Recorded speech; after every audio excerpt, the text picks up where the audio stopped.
Good morning, lovely folks. It's CIDC FM 103.5. Embrace this enchanting fog with a warm cup of coffee for a delightful start to the day.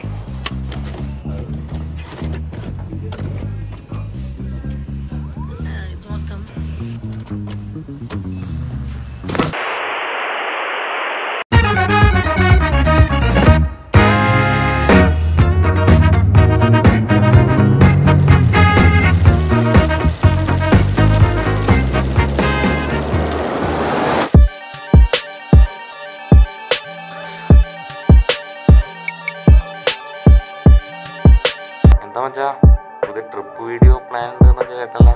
ആടാ ഒരെണ്ണം സെറ്റാക്കുന്നുണ്ട്, അതിനുവേണ്ടി ഞാൻ text ചെയ്തേ. അടിപൊളി. അല്ല എൻ്റെ role എന്താ? ആദ്യം കട്ടൻ ചായ.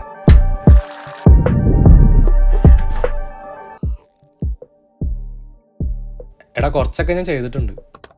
ഏകദേശം ഒരു 5 മണിക്കൂർ ട്രാവൽ ഉണ്ടായിരുന്നു അങ്ങോട്ട്. അല്ലടാ അതിന് വീഡിയോ ഒക്കെ സെറ്റാണോ? എടാ ഇപ്പൊ എന്ന് പറഞ്ഞാലേ ഞങ്ങൾ 5 പേര് കൂടിയിട്ടേ കോഫി ബ്രേക്ക് നിർത്തിയായിരുന്നു. ട്രിപ്പ് തുടങ്ങിയ ദിവസം രാവിലെ അവിടെ എത്തി നിൽക്കുക.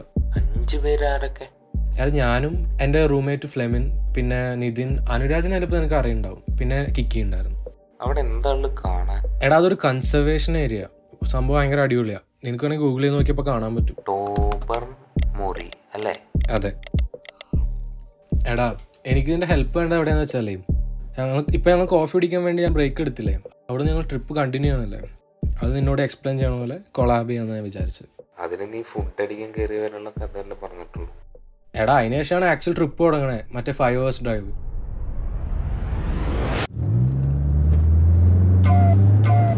Fast lane when I'm passing the street, bag of money in the passenger seat.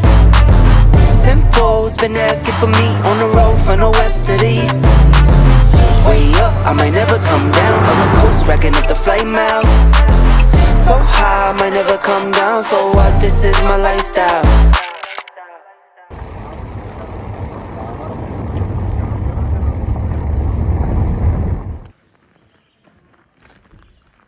Drive ഞങ്ങളുടെ ഏകദേശം കഴിഞ്ഞു. എന്നിട്ട് മറ്റേ ട്രക്കിങ്ങിൻ്റെ സ്റ്റാർട്ടിംഗ് പോയിന്റിലെത്തി, ടോബർമോറി തന്നെ. അതിന് ഹാഫ് വേ ലോക്ക് ഡംപ് എന്ന് പറയും. അവിടെ നിന്ന് ഒരു 2 മണിക്കൂർ കാടിനുള്ളിൽ കൂടെ പോകാനുണ്ട്. അത് അടിപൊളിയാണ്.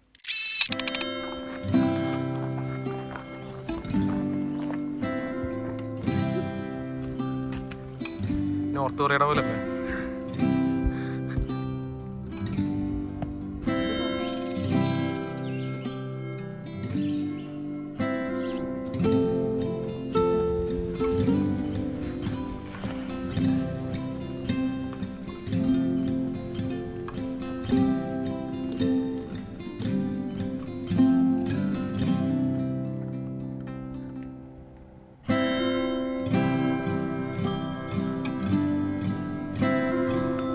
മെഡിറ്റേഷൻ വീഡിയോസിലൊക്കെ ആൾക്കാർ പറയില്ല നല്ല സമാധാനമുള്ള ഒരു സ്ഥലമൊക്കെ.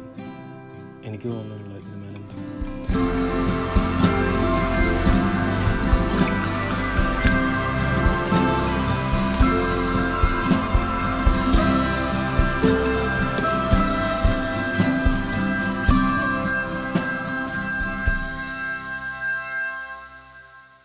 യൂട്യൂബ് ചാനലിൽ നോക്കി നീന്താൻ പഠിച്ചത്.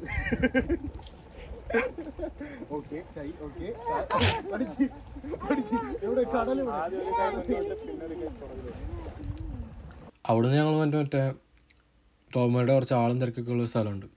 ഷിപ്രക്കും സ്കൂബ ഡൈവേഴ്സിൻ്റെ ഒക്കെ ഒരു മെയിൻ സ്ഥലം.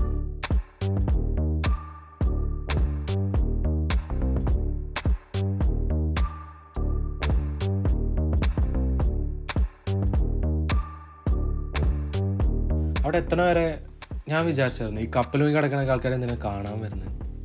പക്ഷെ അവിടെ എത്തിയതിന് ശേഷമാണ് എനിക്കൊരു കാര്യം മനസ്സിലായത്. മനുഷ്യർക്ക് കടലിലിറങ്ങാൻ പറ്റുമെന്ന് മനസ്സിലായതിന് ശേഷം ഒരുപാട് പേര് ഒരു സെക്കൻഡ് ഹോം വേണ്ടി ഇറങ്ങിയിട്ടുണ്ട്. ചിലരത് കണ്ടുപിടിക്കും, ചിലരവിടെ എത്തൂല. പക്ഷെ അവർക്ക് രണ്ടുപേർക്കും കോമൺ ആയിട്ടുള്ളൊരു കാര്യമുണ്ട്, കറേജ്.